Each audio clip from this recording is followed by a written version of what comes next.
आपने हमें बोलने का मौका दिया इस ऐतिहासिक बिल पे, मैं बहुत धन्यवाद करता हूँ। व्याख्या किए बगैर बताइए प्लीज। हाँ, चूंकि मैं फिल्म कामगारों का एलाइड यूनियन का मैं पदाधिकारी भी रहा हूँ, इसलिए आज बहुत प्रसन्नता व्यक्त करना चाहता हूँ अपने माननीय मंत्री जी को और देश के यशस्वी प्रधानमंत्री नरेंद्र मोदी जी को।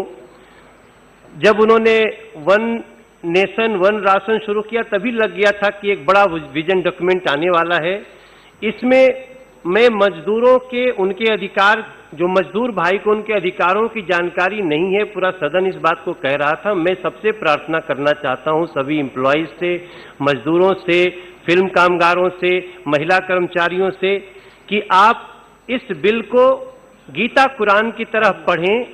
इसको जितना अध्ययन करेंगे उतना ही आपके जीवन में ऐतिहासिक बदलाव होगा।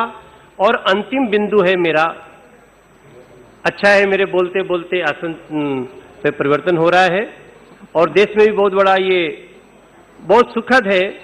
मैं जैसा कि कहा गया है कि प्रदेश को भी इसमें बहुत अधिकार हैं, इसको कैसे लागू करना है कैसे नहीं, लेकिन जब हम दिल्ली के सांसद के रूप में ये देखते हैं कि हमारे यहाँ एक उदाहरण के लिए मंत्री जी,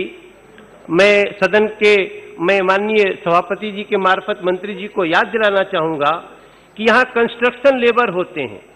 कंस्ट्रक्शन लेबर को तमाम वेलफेयर की योजनाएं हैं, लेकिन जब ये शुरू होता है कि कंस्ट्रक्शन लेबर है कौन, उसकी परिभाषा क्या है, तो उस समय ऐसे ऐसे लोगों को कंस्ट्रक्शन लेबर का प्रमाण पत्र दे दिया जाता है जो वास्तव में कंस्ट्रक्शन लेबर होते ही नहीं है। माननीय सभापति जी, आपके मार्फत में मंत्री जी को बताना चाहूंगा कि प्रदेशों को अधिकार है, लेकिन एक ऐसी व्यवस्था भी होनी चाहिए कि कुछ लोग सिर्फ कल्याण के लिए राशियों का उपभोग करने के लिए मजदूर के प्रमाण पत्र न पा जाएं। इसका हमें ध्यान रखना है, क्योंकि हमारे यहाँ दिल्ली में लगभग 3000 करोड़ रुपए के जो कि कंस्ट्रक्शन सेस में आता है उसके दुरुपयोग की बात आई है। या तो दुरुपयोग होता है या तो उसका उपयोग ही नहीं होता है। ऐसे में मैं माननीय संतोष गंगवार जी को, मंत्री जी को धन्यवाद देते हुए, चूंकि हम लोग भी एक मजदूरी है, वैसे तो हमको लोग जान गया कि हम सिनेमा से आए हैं तो हम स्टार रहे हैं। एक सेकंड मनोज जी, सभा की समाप्ति हो तो हम हाउस को 9 बजे तक बढ़ा सकते हैं। जी जी जी ठीक।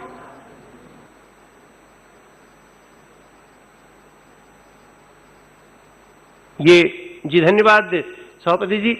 मैं अपनी बात इस पंक्ति के साथ कहना चाह रहा हूं क्योंकि ये मजदूरों के लिए, कर्मचारियों के लिए बहुत बड़ा दिन है। खासतौर से मैं एक अंतिम प्रार्थना करना चाहता हूं कि बार बार उत्तर प्रदेश, बिहार, झारखंड से जो मजदूर बाहर जाते हैं उन्हें प्रवासी मजदूर क्यों कहा जाता है सभापति जी? हम प्रवासी कैसे हो गए? हम अभी प्रवासी सम्मेलन देखे थे जो दुनिया भर के लोग आए थे देश में, हम मजदूर प्रवासी कैसे हो गए? ये शब्द हमें बहुत वेदना देता है। हम मजदूर हैं, हम कर्मचारी हैं, अपने प्रदेश के बाहर जाके अन्य प्रदेशों में काम करते हैं। तो हम माननीय मंत्री जी से कहेंगे इस भावना को भी समझा जाए, क्योंकि प्रवासी कहते हमें कई बार अटैक का डर लगने लगता है। कई बार हमारे साथ जब कोरोना जैसे संकट आते हैं तो हमारे साथ बड़ी भेदभाव होता है। हमें 1100 किलोमीटर चलकर अपने घर भागना पड़ता है। प्रदेश जिम्मेदारियां नहीं लेता है, कई ऐसा उदाहरण मिला है। इसलिए मैं इस बिल पर बहुत खुशी व्यक्त करते हुए और मैं ये चाहते हुए कि आप इन सब छोटे बिंदुओं का भी ध्यान रखेंगे और ये बिल ऐतिहासिक है, महिलाओं को सबको बहुत बड़ा सुरक्षा देने वाला है। मुझे आपने बोलने का समय दिया, बहुत बहुत धन्यवाद।